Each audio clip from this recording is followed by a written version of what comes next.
এদিকে সরস্বতী পূজার দিনে জ্যান্ত মায়ের পূজা করেছেন বাগেরহাট জেলায় চিতলমারী থানার বাবুগঞ্জের ছেলে শিবাজিৎ পাণ্ডে।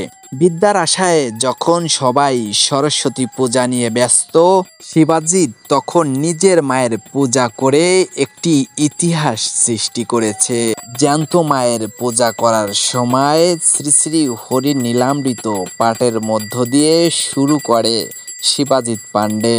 শিবাজিৎ মতুয়া মতে বিশ্বাসী, তাই তো জীবনের স্বপ্ন শ্রী শ্রী হরি গুরুচাঁদের আদর্শ মেনে একজন মতুয়া হতে চায়। পূর্ণব্রহ্ম শ্রী শ্রী হরিচাঁদ ঠাকুরের দ্বাদশ আজ্ঞার দ্বিতীয় আজ্ঞা মাতা পিতাকে ভক্তি করবে। জীবানন্দ পাণ্ডের ছেলে শিবাজিৎ পাণ্ডে বলেন, আমার দীর্ঘ বিশ্বাস মা বাবার আশীর্বাদ ছাড়া কেউ কখনো বড় হতে পারে না। Matua Shibajit Pandey Kalidas Baral city degree college থেকে এইচএসসি পাশ করে তিনি জানান বিশ্ববিদ্যালয়ে ভর্তি হয়ে উচ্চশিক্ষায় শিক্ষিত হতে চায়।